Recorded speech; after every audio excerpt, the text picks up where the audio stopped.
ने सपना देखा और इतने पवित्रता के साथ देखा।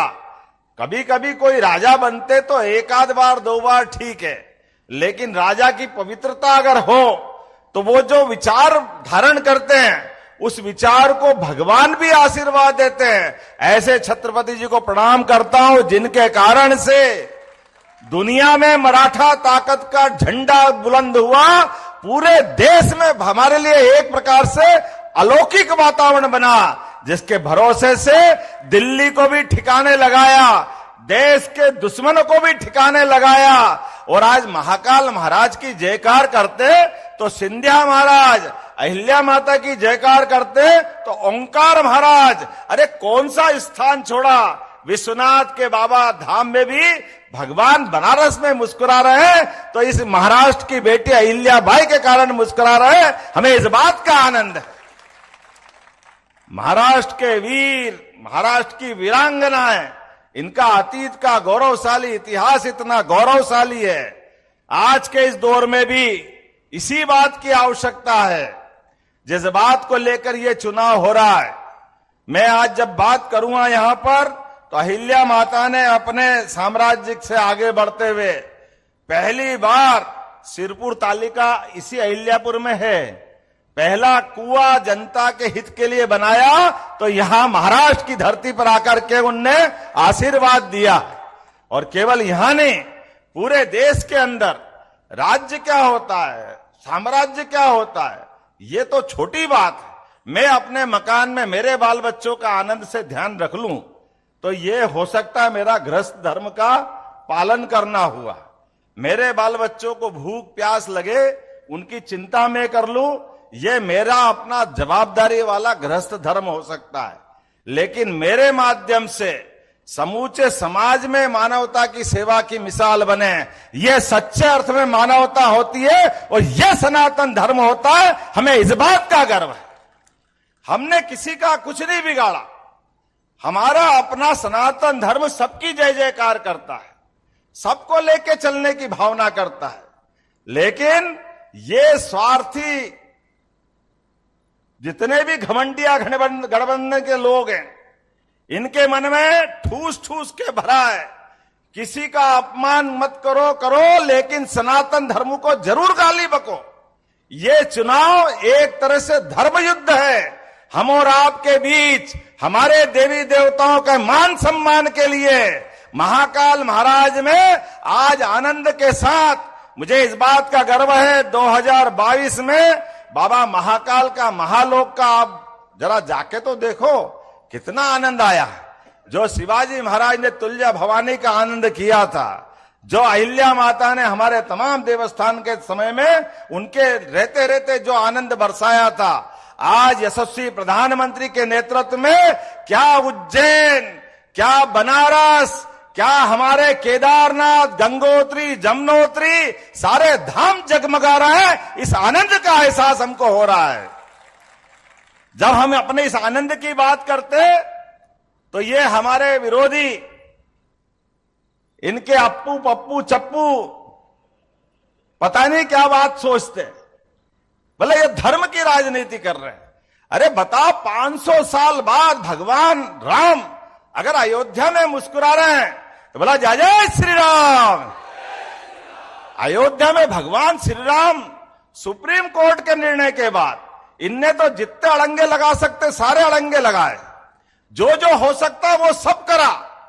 लेकिन उसके बाद भी सुप्रीम कोर्ट में मैं तो हमारे खिलाफ जो मुकदमा लड़ रहे थे हिंदुओं के खिलाफ, मुस्लिम बंधुओं को भी धन्यवाद देता हूं। उन्होंने मुकदमा लड़ा, लेकिन मुकदमे लड़ते लड़ते हमारे स्वामी रामकृष्ण परमहंस दास जी महाराज और हिंदू पक्ष के लोग और मुस्लिम पक्ष के लोग एक साथ ऑटो में बैठ के कोर्ट कचहरी करते रहिए। लगभग 70 साल मुकदमा लड़ते रहिए। एक दूसरे के साथ जाकर चाय पीते, खाते पीते, कहते जो कोर्ट कर देगी हम मान लेंगे। अब कोर्ट ने, हाई कोर्ट में, सुप्रीम कोर्ट में कोर्ट फैसला करने जाए और कांग्रेस और उनके साथ वाले फिर अड़ंगा लगा दे। और अड़ंगे भी कैसे कैसे लगाए। आप बताओ, भगवान राम कहां पैदा हुए? कहां पैदा हुए साहब? आप बताओ कहां पैदा हुए? बहने आप बताओ कहां पैदा हुए? अरे आपको मालूम, इनको मालूम, उनको मालूम, ये कांग्रेस और इनके साथ वालों को मालूम नहीं कि भगवान राम कहां पैदा हुए। कैसा दुर्भाग्य है। भगवान श्री राम के देश के अंदर जनता को, आम जन को मालूम, पूरे देश और दुनिया को मालूम, नहीं मालूम तो केवल कांग्रेस वाले और उनके साथ वालों को नहीं मालूम कि भगवान राम कहां पैदा हुए। इसलिए सुप्रीम कोर्ट में शपथ पत्र दे रहे हैं, एफिडेविट दे रहे हैं कि नहीं भगवान राम कहां पैदा हुए, किसने देखे, क्या कह रो। अच्छा, वो तो धन्यवाद दो सुप्रीम कोर्ट का, जोरदार ताली बजा के अभिनंदन उनका होना चाहिए, जिनने दूध का दूध पानी का पानी कर दिया। और फुल बेंच में हिंदू जज भी थे, मुस्लिम जज भी थे, सर्वानुमति से फैसला किया। ये हमारी संस्कृति है हिंदुस्तान की। जो हो सकता है वो कोर्ट ने किया, लेकिन ये इतने नराधम हैं, इतने अभागे हैं कि भगवान राम 22 जनवरी में धूमधाम से मंदिर बनने के साथ गर्भगृह में प्रवेश कर रहे हैं। 56 इंच के सीने वाले नरेंद्र मोदी जी वहां दर्शन करते हुए वहां मौजूद है, लेकिन ये मजाक बनाते रहिए ये चुनाव इससे बदला लेने का चुनाव है, इनको एहसास कराने का चुनाव है। भगवान राम अगर अयोध्या में मुस्कुरा रहे तो भी आपको अखरते हैं। आप भगवान राम में भी आस्था मत रखो। ये कैसे हो सकता है? ये हो सकता है कभी क्या? आप बताओ, हो सकता है कभी क्या? आप भगवान राम के नहीं, आप किसी काम के नहीं हो, यह चुनाव में फैसला हो जाएगा। जो राम का नहीं वो किसी।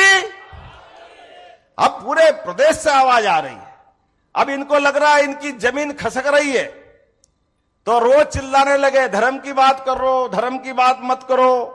अब आप बताओ, इनको यह भी समझ नहीं है, हम अगर धर्म की बात कर रहे हैं, भगवान राम की बात कर रहे हैं, अरे राम की नहीं करे तो रावण की करे क्या? तुम्हारी तो किस्मत फूटी है, तुम तो राम के भी नहीं, और तुम धर्म की बात मत करो तो क्या अधर्म की बात करें? आप बताओ, अधर्म की बात करना चाहिए क्या? धर्म की करना चाहिए कि नहीं करना चाहिए? लेकिन अभी तो ये इनकी हवा निकली हुई है, क्योंकि इनके जीवन में इन्होंने, आप बताओ, इनसे कोई आपके दरवाजे पूछे तो आप बताना। मुझे तो श्रद्धेय बाला साहब को याद करते हुए कई बार अंदर से आत्मा रोती है।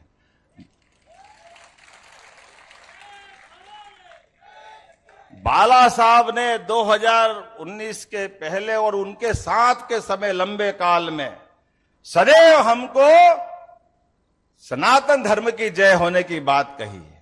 सदैव उनने देवस्थान के अपने लिए जो अच्छा सोचे उनको साथ लेके चलने वाली बात हो।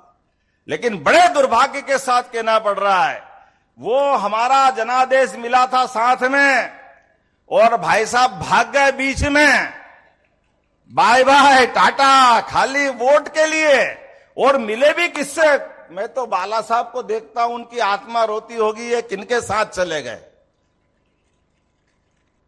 इनके साथ कभी कल्पना नहीं की होगी, ये उनके साथ सरकार बना रहे। अरे सरकार का इतनी भूख कि अपनी सनातन संस्कृति को भूल गए। मैं आज आपके बीच डंके की चोट कह रहा हूं, ये सारे के सारे लोग, एक नहीं, दो नहीं, तीन नहीं, जितनी भी अगाड़ी पिछाड़ी, पता नहीं कौन अगाड़ी कौन पिछाड़ी, किसी काम के नहीं अगाड़ी पिछाड़ी, क्योंकि इनका मन छोटा है। मुझे इस बात की प्रसन्नता है, यशस्वी प्रधानमंत्री के नेतृत्व में देश के अंदर भी और देश के बाहर भी भारत का मान सम्मान बढ़ रहा है, और श्रीमान नरेंद्र मोदी जी के माध्यम से बढ़ रहा है। हमें इस बात की खुशी है। और अभी तो हम जब बात कर रहे हैं भगवान राम की, अभी तो ये इंटरवल पहले की फिल्म है, अभी तो जमुना जी का कृष्ण कन्हैया बाकी है। बाकी है कि नहीं बाकी है? बोलो गोपाल कृष्ण भगवान की। अभी तो राम जी को देख के तुम्हारा हाजमा पूरा नहीं हुआ है, अभी तो गोपाल कृष्ण बुला रहे हैं। और निश्चित मानना, कोर्ट में मामला है, हम तो कानून सम्मत व्यवस्था करने वाले हैं। देखो, चलो अभी इनसे पूछ लेना, आपके दरवाजे आए कि चलो भगवान राम में जब मंदिर बन गया तो अंदर से जब अकेले आते हैं तो कहते हैं हाँ, हम भी राम को मानते, हम भी राम को मानते। अरे मानते हो तो दर्शन करने वाला फोटो तो लाके दिखा दो, कोई आपके दरवाजे आए तो बोलना, भैया कहां गया पप्पू, अपना फोटो तो दिखा दे, उसकी बहन का फोटो दिखा दे, उनकी मम्मी का फोटो दिखा दे। पूरा खानदान वोट मांगते फिरता है, लेकिन भगवान राम के अयोध्या में जाने से डरता है। ये पता नहीं कहां कहां जाते हैं। लेकिन कभी कभी मैं सोचता हूं, भगवान राम जिसको दर्शन देना उनको ही देंगे, इनको क्या देंगे? ये इस लायक ही नहीं कि दर्शन दें इनको। जिसका सद्भाग्य होगा उसी को तो मौका मिलेगा। इनका भाग्य फूटा, हम क्या करें इसमें। लेकिन आज इनसे पूछना, कोई बात नहीं, राम जी के टाइम आपने कहा कोई बात नहीं, हो गया जो हो गया, लेकिन गोपाल कृष्ण तो बाकी है। अब तो बताओ भगवान कृष्ण कहां पैदा हुए? आप बताओ कहां पैदा हुए? आप बताओ कहां पैदा हुए? अरे जो गाय को पाले वो सब गोपाल, जिनके घर में गाय का कुल वो सब घर घर गोकुल, और जो कृष्ण को माने वो सब गोपाल कृष्ण। इस आनंद में देश डूबेगा, हम सब जानते हैं। बोलो गोपाल कृष्ण भगवान की। कोई जाति नहीं, कोई दूसरा बात नहीं, कोई हमारे बीच में आपस में फूट फाट नहीं। एक है तो काय के एसटी, काय के ओबीसी, सारे के सारे रामकृष्ण की धरती वाले, हम सब मिलकर के, जिनके लिए राष्ट्र फर्स्ट है, हमारे लिए देश प्रथम है, हमारी व्यवस्थाओं के आधार पर ये जितने लड़ने आ रहे हैं, इनका परिवार फर्स्ट है, इनके खानदान के अलावा